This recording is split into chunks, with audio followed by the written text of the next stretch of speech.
പിതാവും പുത്രനും പരിശുദ്ധ റൂഹായുമായ സത്യ ഏകദൈവത്തിന്റെ തിരുനാമത്തിൽ തനിക്ക് സ്തുതി. നമ്മുടെ മേൽ തന്റെ കരുണകളും മനോണവും എന്നേക്കും ഉണ്ടായിരിക്കട്ടെ. OBS forum, orthodox Bible study forum, 210 എപ്പിസോഡിലേക്ക് ഏവർക്കും സുസ്വാഗതം.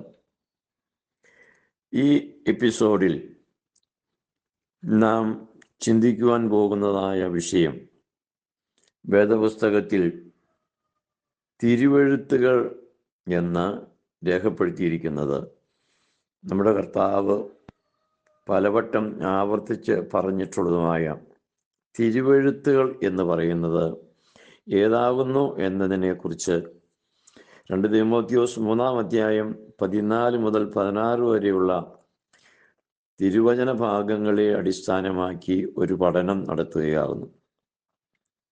നാം ഈ ഭാഗത്ത് ഇപ്രകാരം വായിക്കുന്നു: നീയോ ഇന്നവനോട് പഠിച്ചു എന്ന് ഓർക്കുകയും ക്രിസ്തുയേശുവിലുള്ള വിശ്വാസത്താൽ നിന്നെ രക്ഷയ്ക്ക് ജ്ഞാനിയാക്കുവാൻ മതിയായ തിരുവെഴുത്തുകളെ ബാല്യം മുതൽ അറിയുകയും ചെയ്യുന്നത് കൊണ്ട് നീ പഠിച്ചും നിശ്ചയം പ്രാപിച്ചിരിക്കുന്നതിൽ നിലനിൽക്കുക. 16-ാം വാക്യത്തിൽ എല്ലാ തിരുവെഴുത്തും ദൈവസ്വാശീയം ആണെന്നും രേഖപ്പെടുത്തിയിട്ടുണ്ട്. ക്രിസ്തുയേശുവിലുള്ള വിശ്വാസത്താൽ രക്ഷയ്ക്ക് ജ്ഞാനിയാക്കുന്ന തിരുവെഴുത്തുകൾ ഏതാകുന്നു? ബൈബിളാണ് ഈ തിരുവെഴുത്തുകൾ എന്ന് പറയുന്നത് എന്നത്രേ പെന്തക്കോസ്ത് ക്ലട്ടുകൾ വിശ്വസിക്കുകയും പഠിപ്പിക്കുകയും ചെയ്യുന്നത്. ഇത് വേദപുസ്തകം മാത്രം അടിസ്ഥാനമാക്കി എന്ന അവരുടെ വിശ്വാസ പ്രമാണത്തിന് ഒരു അപ്രമാദിത്വം വേദപുസ്തകത്തിന് നൽകുന്നതിനുള്ള വളരെ തന്ത്രപരമായ ഒരു വ്യാഖ്യാനമാണ്. അങ്ങനെ ഒരു അപ്രമാദിത്വം വേദപുസ്തകത്തിന് ഇല്ല എന്നുള്ളതും നാം മനസ്സിലാക്കണം. വേദപുസ്തകത്തിൽ കാണുന്ന വിരുദ്ധ പ്രസ്താവനകൾ വേദപുസ്തകത്തിൻ്റെ അപ്രമാദിത്വ സ്വഭാവത്തെ വിശ്വസിക്കാതെ തള്ളിക്കളയുവാൻ പര്യാപ്തവും ആകുന്നു. അതിനെക്കുറിച്ച് അടുത്ത എപ്പിസോഡിൽ പഠിക്കാം. എന്താണ് തിരുവെഴുത്ത്? ഒറ്റ വാക്യത്തിൽ പറഞ്ഞാൽ ദൈവത്തിൻ്റെ അരുളപ്പാടുകളാണ് തിരുവെഴുത്തുകൾ. ദൈവം മനുഷ്യകുലത്തിൻ്റെ വീണ്ടെടുപ്പിനായി മുൻ നിശ്ചയിച്ചതും കാലാകാലങ്ങളിൽ തൻ്റെ പ്രവാചകന്മാരിലൂടെ അരുളി ചെയ്തതുമായ രക്ഷാ സന്ദേശമാണ് തിരുവെഴുത്തുകൾ. ഇവ യേശു ക്രിസ്തുവിൽ നിവൃത്തിയായ ദൈവിക വെളിപ്പാടുകൾ ആകുന്നു. വിശുദ്ധ മത്തായി എഴുതിയ സുവിശേഷം 22-ാം അധ്യായം 29-ാം വാക്യം, മർക്കോസ് എഴുതിയ സുവിശേഷം 12-ാം അധ്യായം 24-ാമത്തെ വാക്യം, അതിൻ്റെ 15-ാം അധ്യായം 28-ാം വാക്യം, വിശുദ്ധ ലൂക്കോസ് എഴുതിയ സുവിശേഷം 4-ാം അധ്യായം 21-ാം വാക്യം, വിശുദ്ധ യോഹന്നാൻ എഴുതിയ സുവിശേഷം 10-ാം അധ്യായം 35-ാം വാക്യം, റോമാലേഖനം 4-3, ഗലാത്യ 3-22, എബ്രായ 5-12, 2 പത്രോസ് 1-21, 3-2 ഇപ്രകാരമുള്ള വാക്യങ്ങൾ തിരുവെഴുത്തുകൾ എന്താകുന്നു എന്ന് വ്യക്തമാക്കുന്നവയാണ്. ഈ വേദഭാഗങ്ങൾ എടുത്ത് വായിച്ച് പഠിക്കുവാൻ താല്പര്യമുള്ളവർ അപ്രകാരം ചെയ്യണമെന്ന് ഓർപ്പിക്കുന്നു.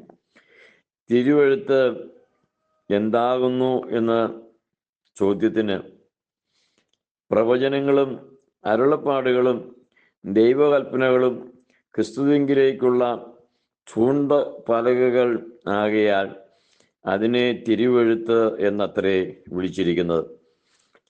അത് വേദപുസ്തക കാലത്തിന് മുമ്പേ നിലനിൽക്കുന്നതും തീമോഥെയോസിനോട് ബാല്യം മുതൽ പാലിച്ചു വരുന്ന തിരുവെഴുത്ത് എന്ന് പറയുമ്പോൾ പുതിയ നിയമം എഴുതുന്നതിന് മുൻകാലങ്ങളിൽ ഉള്ളതുമായിരിക്കുന്ന ഒരു അവസ്ഥയെയാണ് സൂചിപ്പിക്കുന്നത്, വേദപുസ്തകത്തെ അല്ല. ഫിലിപ്പോസ് നഥാനിയേലിനോട് പറഞ്ഞ വാക്കുകൾ ഈ സാക്ഷ്യത്തെ ഉറപ്പിക്കുന്നു. ന്യായപ്രമാണത്തിൽ മോശയും പ്രവാചകന്മാരും എഴുതിയിരിക്കുന്നവനെ കണ്ടെത്തിയിരിക്കുന്നു. അവൻ നസ്രേത്തുകാരനായ യേശു തന്നെ എന്ന് പറഞ്ഞു. യോഹന്നാന്റെ സുവിശേഷം 1-ാം അധ്യായം 45-ാമത്തെ വാക്യത്തിൽ ഇത് രേഖപ്പെടുത്തിയിട്ടുണ്ട്. അപ്പോൾ തിരുവെഴുത്തുകളിലൂടെ രക്ഷയ്ക്ക് ജ്ഞാനം നൽകുന്നു എന്ന് തിമോഥെയോസിനോട് എഴുതുമ്പോൾ അത് വേദപുസ്തക അടിസ്ഥാനമായി തിരുവെഴുത്തുകൾ എന്ത് എന്ന് പഠിക്കുന്നതിന് പ്രയോജനകരമാകുന്നു.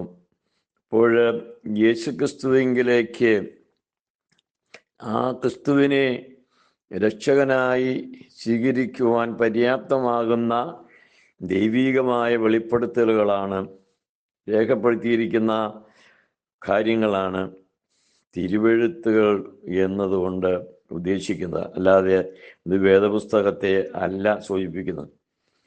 വേദപുസ്തകം മുഴുവനും തിരുവെഴുത്തായിട്ട് അംഗീകരിക്കുവാൻ സാധ്യവുമല്ല.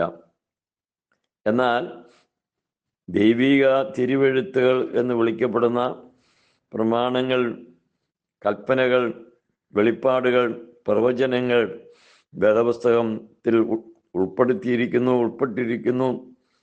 അങ്ങനെയുള്ള ഒരു ഗ്രന്ഥമാണ് വേദപുസ്തകം എന്ന് പറയുന്നതാണ് വാസ്തവമായിട്ടുള്ളത്. അത് പരിശുദ്ധാത്മാ നിയോഗത്താൽ പെട്ടതാകുന്നു എന്ന് സമ്മതിക്കുമ്പോൾ തന്നെ മനുഷ്യൻ വരുത്തിയ വിരുദ്ധ പ്രസ്താവനകളും വേദപുസ്തകത്തിൽ ഉണ്ട് എന്ന് സമ്മതിച്ചേ മതിയാവും. എന്നാൽ ഇത് പ്രൊട്ടസ്റ്റന്റ് പെന്തക്കോസ്ത് ആളുകൾ ഒരിക്കലും സമ്മതിക്കാത്തൊരു വസ്തുതയാണ്.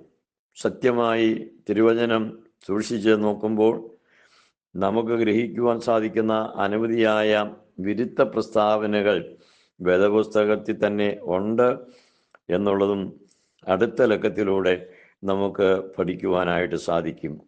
തിരുവെഴുത്ത് എന്നതും തിരുവചനം എന്നതും വ്യത്യസ്തമാണ്. വേദപുസ്തകം തിരുവചനം തന്നെയാണ് എന്നുള്ളതും ഉറപ്പിച്ച് പറയട്ടെ. ഇത്രയും ശ്രദ്ധിച്ച ഏവർക്കും നന്ദി. തണ്ണിക്കോട്ടച്ചൻ.